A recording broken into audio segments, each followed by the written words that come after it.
기민하게 바뀌어야 된다 이러고 오히려 지금 이 기회를 이용해서 오히려 그 2030들을 전진 배치해서 정말 우리가 나이대로 뭐 국회의원 선수대로가 아니라 2030에게 일할 기회를 주는 그런 메시지를 선대위가 보여야 된다고 생각을 합니다. 이런 순서를 시사 본능 테스트 한판 직감. 한판 승부. 매주 월요일은 그 패널들의 직감으로 한 주간 쟁점에 대한 이슈들을 예측하는 그런 시간이 되겠습니다. 자, 오늘 함께할 두 분. 자, 먼저 김재섭 전 국민의힘 비대위원 어서 오십시오. 안녕하십니까. 도봉에서 2시간 걸려서 온 김재섭입니다. 도봉. 차가 많이 막혔어요. 아, 차가 막혔군요. 네. 자, 그리고 최지은 민주당 선대위 대변인 어서 오십시오. 안녕하세요. 부산 북강서울 지역구로 가지고 있는 최지은입니다. 아, 예. 부산에서 오신 건 아니고. 부산에서 온 건 아닌데요. 자주 갑니다. 네. 자, 오늘도 네 분의 또 예리한 직감을 기대하면서 바로 시사본능 테스트 한판. 부산은 재미없다는 발언 어떻게 생각하세요? 저는 부산 사는 죄인입니다. 이렇게 청년들이 소개하는 것도 봤습니다. 그래서 지금 부산이 가지고 있는 그 경제적 고통, 일자리가 없는 그런 문맥상에서 부산을 좀 더 잘 되게 하자는 그 발언의 취지에 매우 공감합니다. 네, 알겠습니다. 예, 다 하셨죠? 알겠습니다. 제가 한판 직감. 개전의 여지가 없네. 한판 직감 시작하겠습니다. 청년의 꿈 시작한 준표형 대선 변수될까?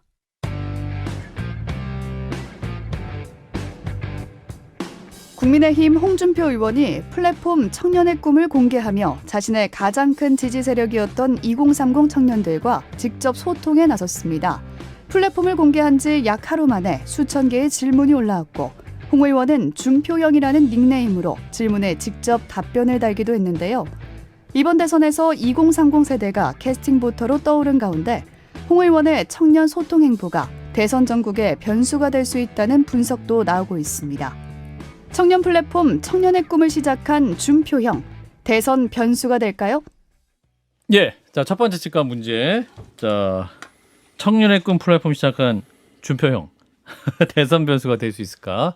하나, 둘, 셋. 이미 들으셨군요. 자, 변수되지 못한다. 진 작가님, 김재섭 비대면 XX. 우리 민주당 그 최지은 대변인도 X, 김성애 소장 X입니다. 네 명 모두 X예요. 자, 왜 변수가 되지 못하는지 우리 김재섭 비대위원부터 얘기해 볼까요? 사실 이제 지난 여론조사만 봐도 좀 그렇잖아요. 지난주보다 윤석열 후보의 20대 지지율이 더 올랐습니다. 그 이재명 후보의 격차도 더 벌어진 것 같고요. 대부분의 여론조사 추이가 좀 그런 것 같고. 물론 이제 뭐 홍준표 후보가 가지는 상징성 같은 것들이 있죠. 20대, 30대가 좋아하는 후보. 예. 근데 저는 이 변수가 안 된다고 들었던 이유는 홍준표라는 개인도 중요하지만 그 홍준표가 상징하는 그 무엇이 저는 더 중요하다고 보거든요.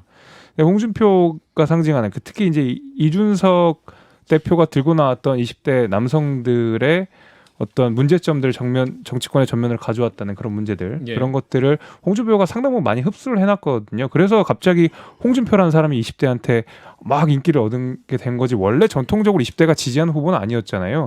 2017년 대선을 봐도 그렇고 오히려 2017년에는 50대 이상에서 압도적인 지지를 받았던 분이기 때문에 저는 이 홍준표라는 사람에 대한 지지라기보다는 그가 상징했던 그 무언가를 특히 이제 이준석 대표가 상징하는 그 무언가를 홍준표라는 후보에게 투영이 되었다고 보고 그 투영된 무언가를 윤석열 후보가 받아낼 수 있다 그러면 그리고 국민의힘 내 이준석 대표가 윤석열 후보와 같이 받아낼 수 있다 그러면 그 지지는 상당 부분 다시 윤석열 후보로 옮겨질 거라고 봅니다. 그리고 그런 현상들이 잘 여론조사에서도 비춰지고 있기 때문에 저는 변수가 되기는 어렵다고 봅니다. 최지은 대변인?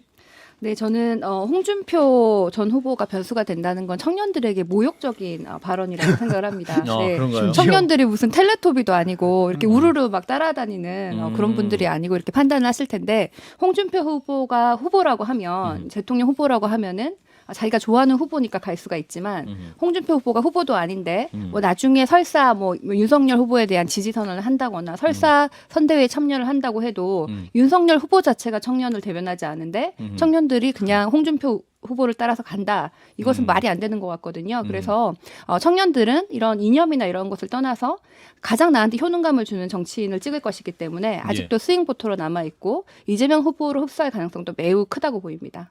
예. 자, 진 작가님. 예, 그 홍준표 후보에 대한 지지는 사실 이준석에 대한 지지가 옮겨간 거거든요. 그러니까 입당 과정 속에서 윤석열 캠프에서 입당 과정에서 쓸데없는 갈등을 일으켰고 거기서 반감을 일으킨 겁니다. 젊은 층들은 굉장히 젊은 대표를 우리가 만들었다는 정치적 효능감에 지금 도취되어 있는데 그걸 갖다 지금 잔인하게 짓밟았거든요. 그러니까 여기에 대한 반감들이 홍준표 후보에 대한 지지를 좀 옮아갔고요. 또 그 젊은 층에서는 그렇고 나이 드신 층에서는 뭐냐면 불안하다라는 거 있잖아요. 예, 윤석열 후보가 불안하기 때문에 이쪽으로 가야 된다라고 했는데 그것은 후보가 됨으로써 사실 그 불안감은 사라진 거고 경선이 끝났기 때문에 사실 경선 과정 중에서 가장 무서운 공격은 바로 뭐냐면 민주당의 공격이 아니에요. 자기 예컨대 윤석열 후보에 대한 유승민 후보하고 홍준표 후보의 공격이었거든요. 그렇기 때문에 이제는 그런 식의 흔들기가 윤석열 흔들기라는 게 힘을 발휘하기 힘들고 그래서 때문에 홍준표를 지지했던 분들은 상당 부분 나이 드신 분들은 다 윤석열로 올라갈 수가 있습니다.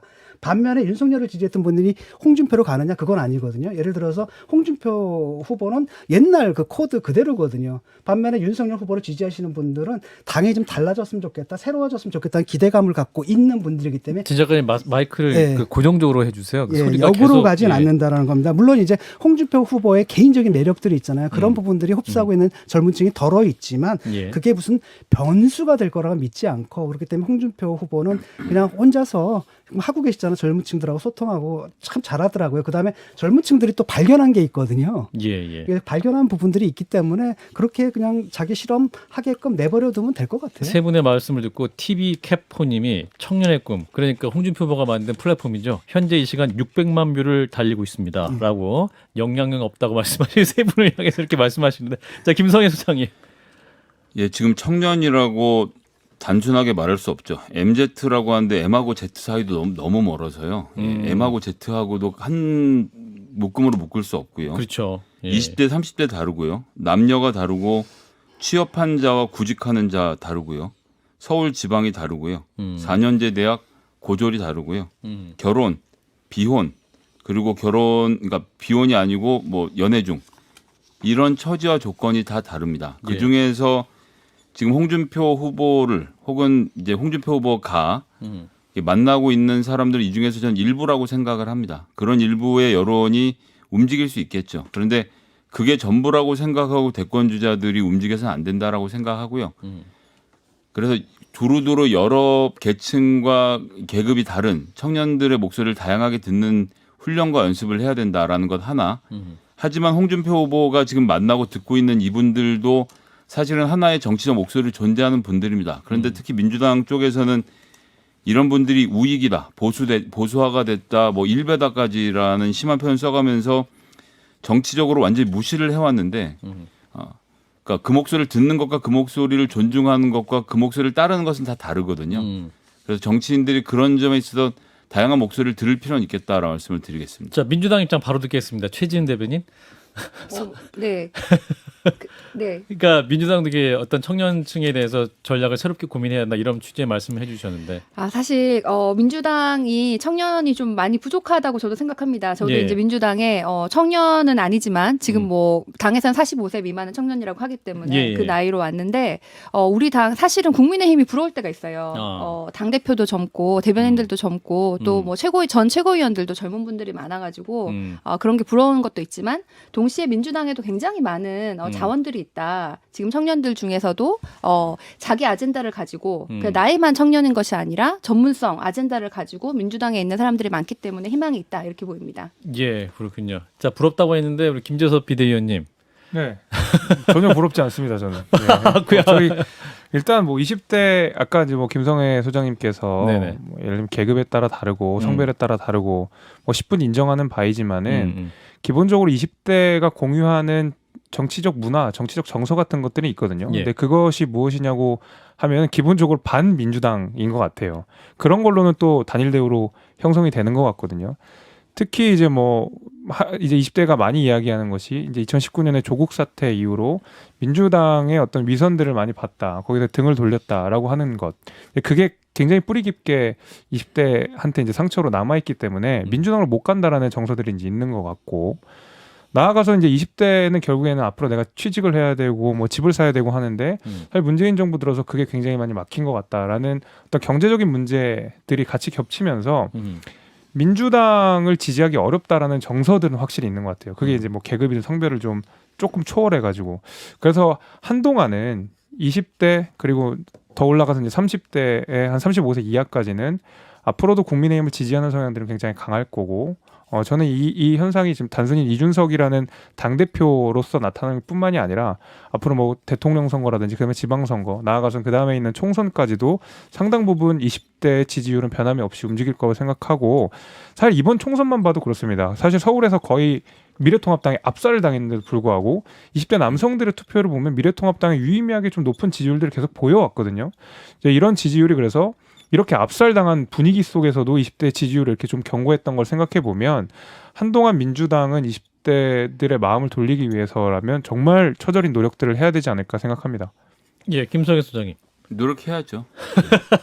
저는 그 부족합니다. 네. 예, 부족해요. 그럼요. 근데 문제가 뭐냐면 이런 거예요. 지금 이재명 캠프에서 그 2030 그 책임자를 누굴 시켰냐면 김남국을 시켰거든요.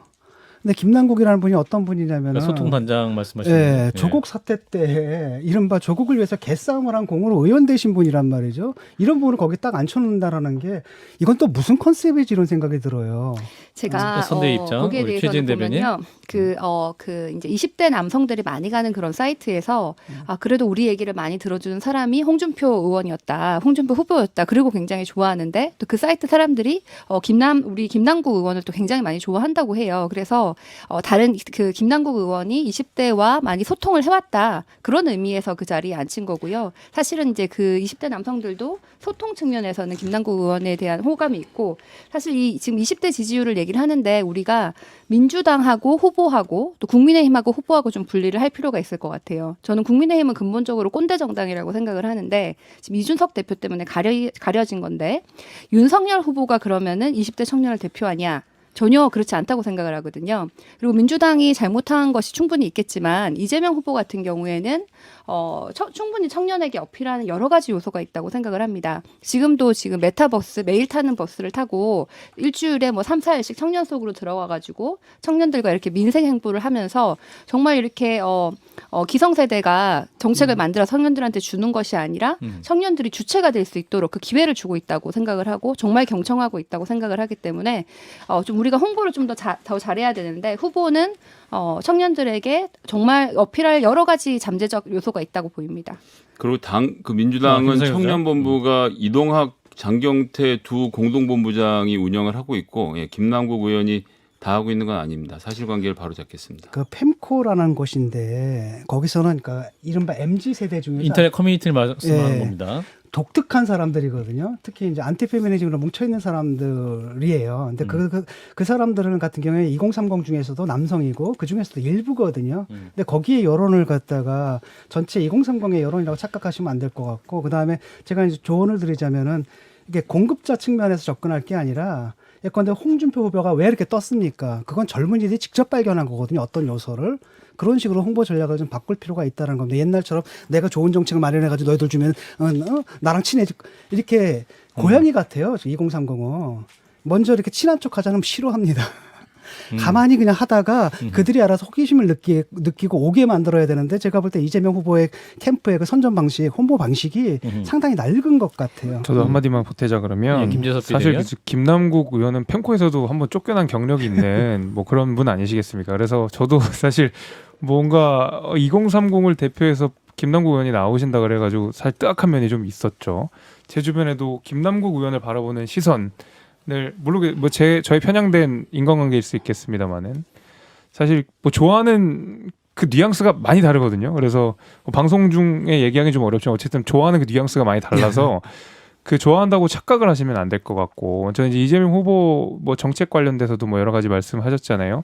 20대의 마음을 돌릴 수 있는 정책들이 있다. 뭐 지금이야 뭐든 하겠죠. 그건 뭐 마찬가지로 윤석열 후보도 많이 20대를 위한 공약들을 내놓는데 지난날을 되돌아봤을 때 이재명 후보가 정말 20대를 위해서 어떤 정책들을 폈는지 행정 경험이 10년이 지금 넘는 상황에서 과연 20대 청년들을 위해서 어떤 정말 진정성 있는 정책들을 했는지 얼마 전에 이준석 대표와 송영길 대표의 토론을 봐도 이준석 대표가 했던 소리가 그거 아니겠습니까? 이재명 후보가 돈을 썼던 기억은 있는데 돈을 뭔가 뿌렸던 기억은 있는데 그러면 어떤 일자리를 만들었고 어떻게 세수를 늘려야 되는지에 대해서는 아무도 알지 못한다라는 말들을 했거든요. 결국에 그 일자리 만드는 부분이나 아니면은 뭐 집을 좀 살 수 있게 한다든지 이런 부분에 있어서는 20대를 위해서 어떠한 정책도 기억나는 게 없다. 그게 이제 사실 심각한 문제인 거죠. 최지은 저는 대변인. 기억이 많이 나는데 기억이 잘 안 나시나 봐요. 실제로 경기도에서 그 우리 여러 그 시도지사 중에서 경기도에서 이재명 지사가 1위를 했고 그런 이제 그 사람들이 느끼는 평가 그런 말씀하시는 평가에 거죠? 대해서 예. 1위를 했고 지금 현재도 며칠 전에 나온 그 방송사 JTBC 방송에도 보면은 예. 이 대선 후보 중에 청년 정책이 가장 좋은 후보 이재명 후보가 지금 1위를 했고 지금 이 컨벤션 효과로 윤석열 후보의 지지율이 올라가는 이 와중에도 경제는 이재명이 제일 잘할 것 같다. 그리고 만약에 직장 상사라면은 이재명이랑 가장 일하고 싶다. 이게 20대들의 반응입니다. 그래서 사실 그렇게 좋게 생각하는 분도 많고 또 경기도에서 뭐 무상 교복 뭐 여러 가지 청소년들을 위한 여러 가지 정책에 대해서는 많은 분이 사실은 기억을 하고 있는데요. 우리가 지금 김남국 의원만 이렇게 딱 찍어서 얘기를 하는데 김남국 의원도 우리 민주당의 아주 중요한 자산이고 이 외에도 지금 여러 국회의원들 중에서 우리 2030을 대표하는 국회의원들이 선대위에 다 들어와 있는데 사실 이거는 제가 제 스스로가 우리 선대위 구성이 지금 좀 부족하다라고 지금 제 스스로가 이렇게 비판을 하다가 와가지고 나이 따지며 관료 네. 조직화되고 있다라고 우리 최진 대변인이 민주당 선대위를 비판해 주셨어요. 네, 제가 제 스스로가 좀 비판을 한 게 있는데 좀 이렇게 뭐 직급별 뭐 3선, 뭐 2선, 뭐 의원 이런 식으로 발표를 하다 보니 진짜 이런 일 열심히 하는 분이 사기가 좀 떨어진 면이 있는 것 같아서 저는 우리가 조금 더 기민하게 바뀌어야 된다 이러고 오히려 지금 이 기회를 이용해서 오히려 그 2030들을 전진 배치해서 정말 우리가 나이대로 뭐 국회의원 선수대로가 아니라 2030에게 일할 기회를 주는 그런 메시지를 선대위가 보여야 된다고 생각을 합니다. 이런 쓴소리를 들어야 된다니까. 이런 쓴소리 하는 사람이 없어. 그게 문제야. 그래서 최진 이준석 대변인 모셨어요. 대표가 예. 사실은 김성애 소장. 정책을 잘 안 찾아보고 말씀하시는 경우가 다 덜어 있어서 이번도 같은 경우인데요. 뭐 하나만 말씀드리면 경기도 일자리 재단이 2021년에 청년 정책 유공 포상을 장관상을 받았습니다. 그러니까 이재명 지사가 받은 게 아니고 이재명 지사가 운영하고 있는 경기도 일자리 재단이 받았고 경기도 일자리 재단이 청년 일자리와 관련돼서 가장 정책을 잘 만들어서 상을 받고 있어요. 그러니까 이렇듯 실제로 현장에서 일을 하고 있는데 성남시장 시절과 경기도지사 시절은 다른 거 아니겠습니까? 그래서 도지사 시절에 했던 이런 업무에 대해서 하나도 살펴보지 않고 그냥 돈을 쓰는 사람이라는 레토릭을 퍼뜨리게만 바빠서 당장 한마디만 하면 이렇게 반박을 당하는 것이 현실이기 때문에 그런 발언들은 조금 자료를 찾아보고 하는 게 좋지 않을까라고 생각을 합니다. 예. 자, 지금 우리는 홍준표 전 후보에 대해서 얘기를 하고 있는데 계속 2030 김남국 의원 너무 과다하게 또 호출이 됐고요. 자, 마지막 질문입니다. 윤석열 후보 측에서 이제 홍준표 의원에게 계속 같이 하자, 함께 하자 연락을 취하고 있다고 해요. 근데 아직 홍준표 후보 전 후보 측은 이제 계속 응답을 안 하시는 것 같은데 어떻게 될까요? 끝까지 역할 안 맡으실까요? 이 부분 어떻게 보시는지 진 작가님 하실까요? 아니면 김재섭 비대위원? 두 분. 제가 먼저 할까요? 예, 진 작가님. 예. 안 맡으실 것 같아요. 안 맡으신다. 이게 이분의 한 장점이자 단점인데 이게 꿍하는 성격이 있잖아요. 아, 그런가요? 그래서 그걸 갖다 인간적으로 드러내는 게 굉장히 매력적으로 느껴져요. 2030들한테 묘할 수 괜히 없게. 위선적으로 뭐 이러는 것보다도 나 삐쳤어 이런 것들을 그냥 솔직하게 드러내는 게. 예. 하지만 이제 그 이제 단점이기도 하죠. 정치인의 관점에서는 좀 쿨하게 나갈 수도 있는데 패배를 했다 하더라도 짝 승자를 딱 그 칭찬해주고 또 열심히 노력하는 모습들을 같이 도와주는 모습을 보여주는 게 좋은데 이게 이제 장단점이 같이 결합되어 있는 문제인데 제가 볼 때는 이분은 안 가신다. 안 도와주실 것 같아요. 예, 짧게 들어볼까요? 우리 김성애 소장님도. 현재 여론조사 지지율의 차이 그리고 청년층이 그래도 윤석열 후보를 지지하고 있는 이런 상황에서 홍준표 후보가 무슨 보탬이 되겠습니까? 저 같으면 기다리겠네요. 기다린다. 내가 내 도움이 도움으로 느껴질 때까지 기다리고 도움으로 느껴지지 않으면 끝까지 느껴지지 못하는 거죠. 그래요? 자, 최 대변인. 뭐 아마 장기적으로 이분이 지금 다 뭐 독자 세력으로 출마하실 가능성은 없다고 보이고 장기적으로 본인 정치에 도움이 되는 방향으로 하실 텐데 아마 끝까지 그 2030 세력과 같이 본인의 그 펜을 좀 장기적으로 만들려고 하시지 않을까. 마지막엔 아마 합류를 하실 수도 있겠지만 끝까지 최대한 미루실 것이다 이런 생각이 듭니다. 최대한 지원할 것이다. 합류하더라도. 김재섭 비대위원. 뭐 저는 홍준표 의원 말 그대로 참여하지 않겠다 말씀하셨으니까 참여하지 안 하시면 않겠죠. 좋겠습니까?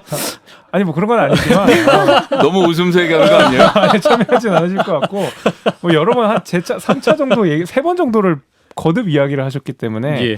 참여는 안 하실 것 같은데요. 예, 알겠습니다. 자, 첫 번째 그래야 직감. 홍준표지. 첫 번째 직감 미션 여기서 마무리하겠습니다. 김건희 씨 선거운동 전면에 나설 수 있을까?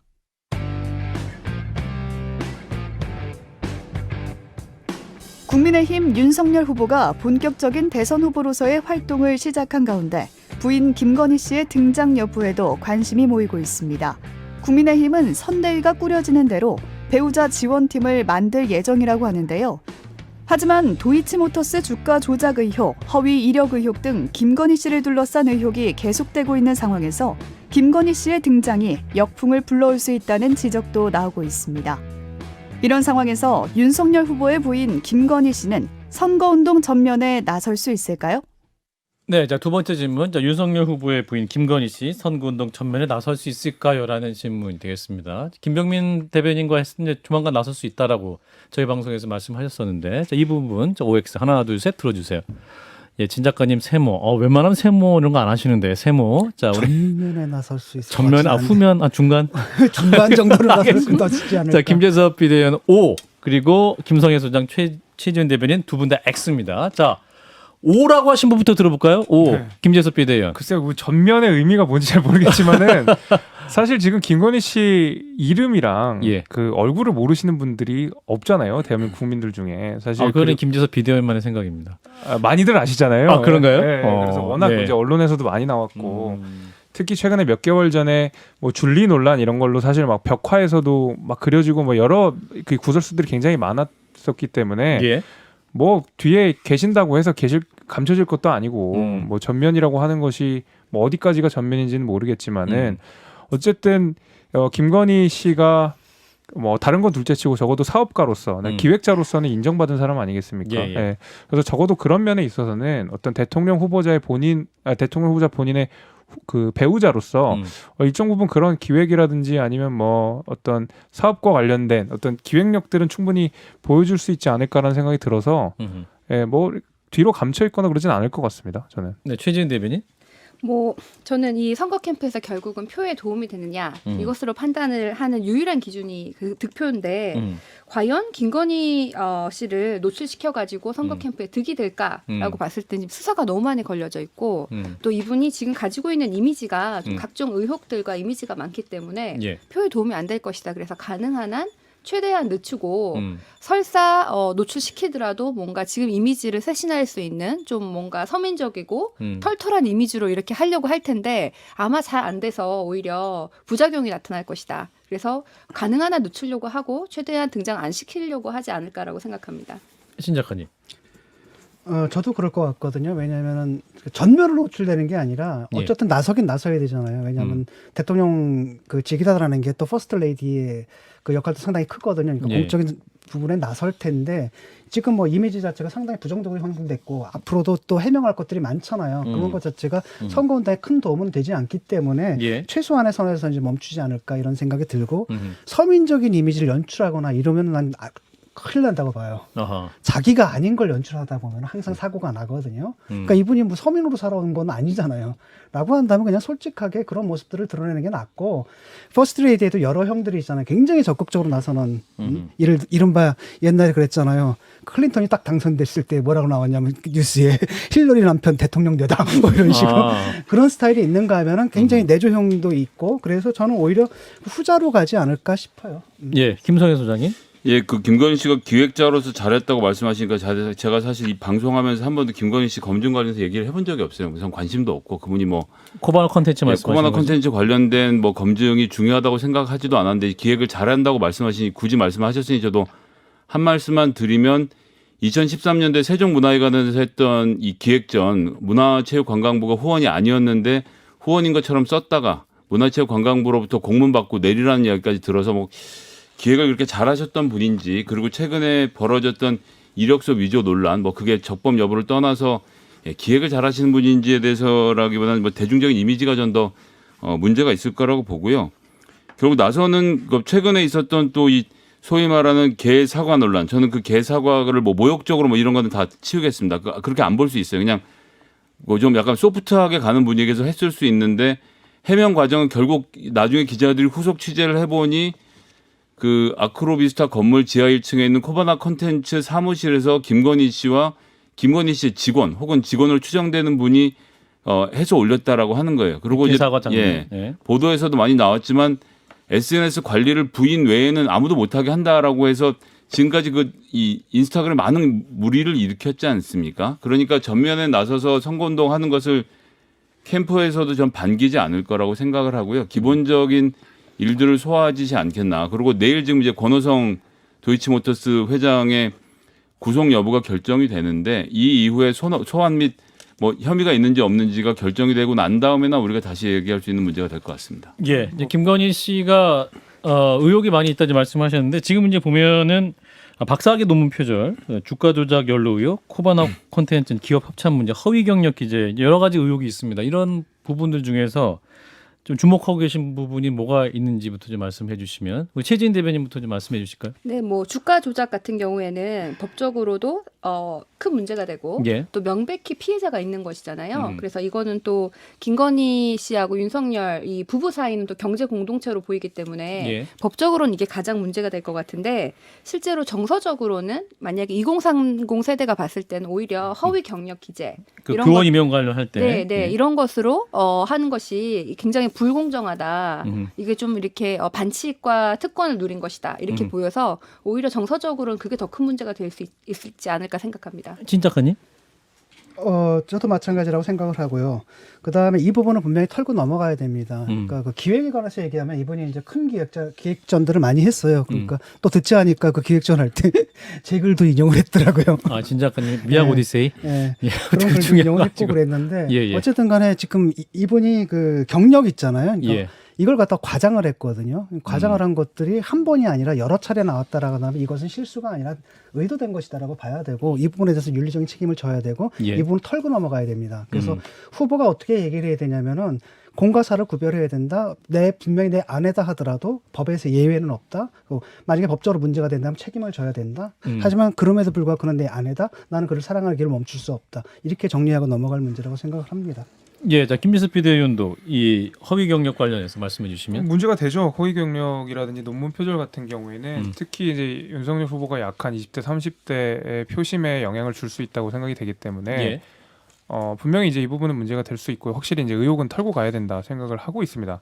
거기에 대해서는 당에서도 그렇고 윤석열 후보 캠프 쪽에서도 같은 생각인 것 같아요. 그래서 털고 가야 된다는 거 뭐 감추거나 할 건 전혀 아닌 것 같고 예. 저는 이제 뭐 이 정상적인 의혹 제기 같은 경우에 당연히 할 수 있는 거라고 생각이 됩니다. 예. 근데 아까도 제가 말씀드렸다시피 캠프나 당에서도 후보자 배우자에 대한 문제 제기는 확실히 털고 가야 된다는 문제 의식이 있는 상황에서 예를 들면 과도한 문제 제기는 오히려 여당한테 역풍이 될 수 있다라는 생각이 갖고 있는 것이 당시 이제 막 벽화 그려지고 뭐 줄리 논란 있고 할 때 한참 그럴 때 이게 너무 심해지다 보니까 이거 너무한 거 아니냐면서 사실 민주당한테 오히려 그 화살이 뒤로 돌아갔거든요. 이제 그런 면에 있어서 뭐 이런 이 부정적인 문제가 있고 실제로 법적으로 문제되는 상황이 있다 그러면 지적하는 거야 그럴 수가 있겠지만은 과도한 상상력을 더해서 후보자 배우자를 공격하는 것은 민주당한테도 그렇게 유리한 일은 아니라고 저는 생각이 됩니다. 김성현 소장님. 예, 정부장 수사 결과 지켜보면 된다고 생각해요. 특히 도이치모터스 같은 경우는 홍준표 후보도 말씀을 하셨는데 2009년에서 2010년까지 아무런 상관없는 1년만 공개하고 다 한 것처럼 실제로 이익을 실현했는지 여부를 확인을 안 해주고 그때 기간만 공개를 한 다음에 뭐 주가 조작에 연루된 바 없다라고 말하는 건 아무 의미 없는 일이었거든요. 예. 그런 부분에 대해서 지금 아버님 통장 그렇게 탈탈 털어서 잘 보여주면서 왜 그 부분에 대해서 여지를 남겨서 앞으로의 상황을 어렵게 만들었는지 잘 모르겠고요. 이 부분은 수사 결과가 나올 것을 그냥 담담히 지켜보겠습니다. 예. 자, 잠깐 말씀하셨는데 이제 전면에 나설 수 있을까의 질문이었지만 사실은 이제 이 윤석열 캠프가 이제 광화문에 정식 캠프가 있었고 그다음 서초동 캠프가 있었다라고 이제 중앙일보나 뭐 시사저널에도 이제 보도를 하고 있습니다. 그래서 보면 법조계 측근 그리고 김건희 씨와 가족들이 함께한 서초동 캠프가 있었다 이 부분인데 지금은 당 선대위에서는 그 부분에 대한 고려도 하고 있습니까? 이 부분은 어떻게? 저는 아웃사이더로도 잘 모르겠습니다. 근데 확실히 좀 그 캠프에 뭐 서초동 캠프도 있고 뭐 광원 캠프 있고 이런 얘기들이 사실 많이 있고 예. 이 통합 선대위를 꾸리는 과정 속에서 사실은 권력이 여러 군데 분점돼 있다고 뭐 언론 보도에 나오는 거 썩 유쾌한 일은 아니죠. 그래서 그렇죠. 조만간에 이제 김종위 위원장을 필두로 해서 이준석 대표가 사실 공조를 해가지고 선대위는 뭐 조만간에 빠르게 좀 그 정리가 되지 않을까 그렇게 희망하고 김재석 있습니다. 비대위원님, 그건 썩 유쾌하지 않은 일이 아니라 불법이에요. 한 건물 안 있으면. 아니, 그러니까 법적인 부분을 떠나서도 이게 국민들한테 비춰지기 아니, 이렇게 좋지는 않기 대선인데 때문에 법적인 부분을 떠날 수가 없죠. 난 뭐 이게 서초동에 캠프가 말하자면- 있는 줄 아예 몰랐는데 그렇게 말씀을 하시면 그러니까 큰일 날 언론 것 보도에 같은데. 의하면 네. 서초동 캠프라고 하는 건 정식 캠프가 아니라 어떤 사람들의 집단들을 우리가 소위 캠프라고 한다라는 의미에서 예, 누군가 서초동 공간을 캠프였다는 제공하면 불법이라고요, 제 얘기가. 그래서 이제 그런 의미로 이제 말씀을 드린 거기 때문에 이제 그런 여러 인사들이 통합적으로 이루어져서 원팀이 된다라는 의미의 통합 선대위를 말씀드린 겁니다. 예. 진 작가님도 하신 말씀. 없습니다. 알겠습니다. 자, 그럼 두 번째 직감 이슈 여기서 마무리합니다. 서울시의 TBS 예산 삭감, 언론 탄압일까?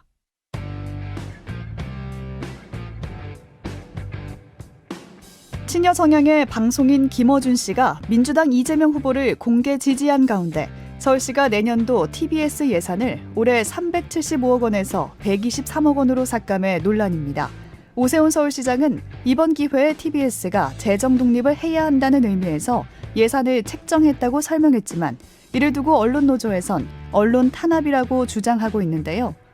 서울시의 TBS 예산 삭감, 과연 언론 탄압일까요? 예, 자, 세 번째 질문. 서울시 TBS 예산 삭감, 언론 탄압일까?라는 질문입니다. 자, 팻말 될까요? 하나, 둘, 셋. 네, 진 작가님 세모를 드셨고요. 우리 김재석 비대위원의 X, 그 다음에 김성애 소장과 최지은 대변인 O, 언론 탄압 맞다 이렇게 말씀하셨는데, 자, 그러면 누구부터 말씀하실까요? 우리 김재석 비대위원 X, 언론 탄압 아니다. 예. 사실 요거 저도 판단하기 굉장히 좀 어렵긴 합니다. 그러니까 어디까지가 언론 탄압으로 봐야 될지 잘 모르겠고 저 역시도 TBS에 출연하는 사람으로서 이게 뭔가 이해 충돌의 소지가 좀 있기 때문에 뭐 이야기를 어쨌든 드리자면 저는 언론 탄압이라고 보진 않습니다. 왜냐하면은 기본적으로 TBS를 그러니까 서울교통공사에서 TBS 미디어 재단으로 바꾸게 된 것은 사실 어떤 이 정치적 상황이 변하더라도 거기에 대해서 독립적인 어떤 뭐 단체로서 재단으로서 이제 운영되게끔 이미 사실 독립적인 조치를 해놓은 것이고 예. 서울시가 그 TBS 미디어 재단에 얼만큼의 예산을 보내줄지는 서울시 독자적인 그 판단이거든요. 예산권의 영역이거든요. 서울시장 예. 행정부 수장으로서의 그 독자적인 영역이고 이것이 뭐 단순히 뭐 정말 정치적 보복이라고 주장하기에는 사실 오세훈은 정치적이라는 얘기를 전혀 한 바가 없고 어쨌든 언론의 독립성을 이야기하면서 예산을 조금 더 효율화하자라는 식으로 예산을 한 거기 때문에 저는 이것을 가지고 정치적 보복까지 가는 것 그다음에 뭐 언론 탄압으로 가는 거는 조금 무리가 있다고 보는 입장입니다. 김성애 소장님. 전형적인 군대에서 단체 기합이죠. 한 사람이 잘못했는데 전체에게 벌 주면서 너희들이 누구를 손가락질해야 될지 알겠지라고 말하는 겁니다. 왜냐하면 TBS가 미디어 재단으로서 독립 좋습니다. 뭐 언론 재단으로 독립했는데 상업 광고를 허용하면 되거든요. 상업 광고 허용하고 이런저런 재정적 자구책을 서울시에서 풀어주고 거기에 맞춰서 저희가 예산을 다 드릴 수 없으니 앞으로는 살아남으세요. 앞으로 5년 동안 계획은 이렇습니다. 매년 50억씩 삭감해서 뭐 독립하는 걸로 합시다. 못 살아남으면 어쩔 수 없죠라고 그렇게 해서 시의회랑 협의를 했다면 뭐 언론 탄압의 여지가 없습니다. 그런데 갑자기 올해 딱 그냥 깎은 거는 그리고 오세훈 시장이 혼자 할 수도 없는 게 서울시 의회가 예산 결정권을 쥐고 있기 때문에 이게 어쩌면 논박을 할 거거든요. 예. 하여튼 내 놈밖에 나면 예산을 깎았다라고 하고 이게 지금 액수가 100억이 넘으니까 아마도 많은 특히 비정규직으로 고용되어 있는 작가나 이런 분들이 가장 먼저 타격을 받고 고통을 받을 거거든요. 그런 분들이 누구를 손가락질하겠습니까? 저 김어준 하나만 나가면 되는데라는 분위기를 만들려고 하는 거니까 이건 단체 기합이고 단체 기업이니까 언론 탄압이죠. 저도 진짜- 말 한마디만 보태면 아까 예, 방송통신심의위원회에서 네네. 상업 광고를 하지 못하도록 결정을 했거든요. TBS 미디어 재단에서 말씀하신 대로 지금 TBS의 운영을 보면은 서울시가 70% 출자를 하게 되고 출연금을 내게 되고 나머지 30%가 정부 광고 내지는 이제 공익 광고 형태로 30%의 광고비를 받게 되는데 사실상 거의 이제 정부의 돈으로 운용이 된다라고 봐도 이제 무방하겠죠. 그런 의미에서 언론의 독립성을 위해서 방송통신심의위원회에서 예산을 깎는 대신에 광고를 할 수 있게 만들어주면 됩니다. 저도 거기 100% 동의를 하고 있는데 방송통신심의위원회가 저는 사실 이해되기 어려운 것이 방송통신심의위원회 지금 대통령 1명과 여당에서 2명, 야당에서 2명에서 결국 3대2 아니겠습니까? 얼마든지 과반수로 결정을 해서 상업 광고를 허용해 줄 수가 있는데 방송통신심의위원회가 상업 광고를 못하게 해놓고서는 이거 예산도 뭐 못한다고 그 언론 탄압이다라고 주장하는 것은 사실 여당에서도 분명히 책임이 있고 대통령한테 책임이 있다고 볼 수밖에 없다고 봐요, 저는. 네, 진 작가님. 오세훈 시장을 제가 사적으로 만난 적이 있거든요. 그때 제가 뭐라 그랬냐면 저 김어준의 그 뉴스공장 그거 건들지 말라. 두 가지 이유에서다. 괜히 건드려봤자 언론 탄압이라는 얘기만 듣는다. 두 번째, 아주 정략적으로 김어준의 뉴스공장을 놔두는 게 국힘에 훨씬 유리할 것이다. 그러니까 다소 거슬리더라도 참아라 이렇게 얘기를 했는데 이제 드디어 손을 댔더라고요. 예. 근데 이게 이제 그런 문제거든요. 아까도 지적하신 것처럼 이게 나라 돈으로 운영되는데 그 운영은 굉장히 편파적이잖아요. 이제 과도하게 편파적이거든요. 그래서 이게 공영방송인데도 특정 정당의 무슨 프로파간다 머신처럼 하는 부분은 분명히 어긋나고 그렇다면은 그 사적인 광고를 차라리 그 청취율 1위를 자랑하잖아요. 그렇다고 한다면 광고를 받아라. 라고 하면 그 광고를 받을 수 있는 권한은 방통심의위에 있거든요. 그러니까 방통심의위에서 그걸 받아가지고 알았다 상업 광고를 허용해주면 됩니다. 그러면 국민들도 불만이 없어요. 왜냐하면 편파 방송이다 하더라도 이게 내 세금이 들어가니까 화가 나는 거지. 그게 아니라 자기들이 좋아하는 사람들한테 그 시청률 높여가지고 그로 인해서 광고 수입을 얻어가지고 한다라는 것에 대해서 불만 가질 사람은 없거든요. 그래서 이 문제는 그렇게 풀어야 됩니다. 그래서 법적으로는 이게 뭐 언론 탄압이라고 볼 수 없지만 정치적으로는 약간 정치적 또는 윤리적으로는 약간 억압이다 이런 느낌은 있는 거죠. 그래서 제가 세모를 든 겁니다. 이 부분에 대해 팩트 체크만 잠깐 하나 하고 넘어가면요. 김어준 씨가 처음에 이 교통방송의 뉴스공장을 맡았을 땐 PD가 한 명이었고 작가가 2명이었고요. 전체 예산 470억 중에서 뉴스공장이 한 해 쓰는 제작비는 채 1, 2억이 되지 않았어요. 그래서 그 돈으로 세금 뭐라고 하는 것은 제가 보기엔 맞지 않고 지금은 작가군이랑 PD가 많이 늘어났는데 뉴스공장이 단독으로 TBS에 지금 벌어들이는 1년 수익이 70억입니다. 그래서 뉴스공장 자체는 세금으로 그러니까 세금을 쓰는 것보다 더 많은 돈을 벌어서 TBS에 갖다 주고 있다는 점도 좀 같이 말씀을 드려서 마치 400억으로 뉴스공장이 운영되고 있는 것처럼 말씀하시는 건 조금 언어도단이다. 그 70억이 사실은 뭡니까? 어디서 나온 거예요? 그 광고가. 그렇잖아요. 유튜브요. 유튜브에서 나온 유튜브 겁니까? 뭐 수익 그다음에 뭐 정보 수익 광고 같은 TBS 교통방송으로 그러니까 저 뉴스공장으로 들어와 있는 수입 전체를 얘기하는데 제가 정확한 분배 구조는 잘 모르겠습니다. 그러니까 그렇게 그 뭐랄까 그렇게 능력이 있다라고 한다면 상업 광고를 받아가지고 운영하는 게 좋다라는 겁니다. 그리고 방통심의위에서 허가만 내주면 되잖아요. 지금 저 우리가 다 그 김어준 씨의 뉴스공장이 편파적이라는 전제하에 지금 얘기를 하는 것 같은데 제가 여러 번 들어도 한 번도 편파적이라고 생각해 본 적이 없습니다. 지금 여기 김재섭 비대위원님도 거기 금요일마다 가시죠. 그리고 열심히 싸우고 있습니다. 보면 이렇게 여야의 다양한 사람들 항상 부르고 그리고 이 반론의 기회도 충분히 줘요. 근데 만약에 제가 뭐 TV조선이나 이런 방송을 보면은 패널의 숫자가 뭐 똑같이 부르지도 않고 야당 쪽에 훨씬 더 많은 사람을 부르고 여당 쪽 인사에게는 반론의 기회도 안 주고 그러던데 도대체 거기에 대해서는 편파적이라는 얘기를 안 하시는데 이 편파적이라는 게 굉장히 주관적인 것 같거든요. 저도 얘기. 저도 팩트 체크한 네, 김어준 씨가 잠깐만, 이제 최진 대변인 말씀 끝나시고 지지했다, 공개 지지했다 그러는데 개인 그 유튜브에서 지지를 한 것이고 공영 방송에서 지지를 한 것이 아닙니다. 그러면은 뭐 어떤 대통령을 좋아하는 사람 그런 뭐 연예인이나 가수들은 아무 그런 뭐 공영 방송에 나오면 안 됩니까? 개인적인 자리에서는 지지할 수 있는 거죠. 그래서 이거 뭐 김어준 씨의 방송이 편파적이라는 것은 주관적인 판단인데 그것을 시장이 주관적으로 판단해서 과도하게 개입하니까 언론 탄압이죠. 이거 시의회도 반대하는데 왜 그렇게 김어준 씨에 대해서 예산을 삭감하는지 뭐 이거 상업 광고 하는 거 좋은데 할 수 있게 만들어 놓고 예산을 삭감해야지. 지금 그거 할 수 없는 상황에서 예산 삭감하는 거는 그냥 뭐 망해라 뭐 이런 거 아닙니까? 뉴스공장의 잠깐만요. 편파적이 잠깐만요. 진 작가님 먼저. 네. 예. 뉴스공장이 편파적이 아니다라고 말씀하시면요 더 이상 할 얘기가 없어요. 그러니까 마치 그거 같거든요. 북한에서 뭐 우리는 지상 낙원이에요. 이런 식으로 현실감을 완전히 상실했다라고밖에 볼 수 없고.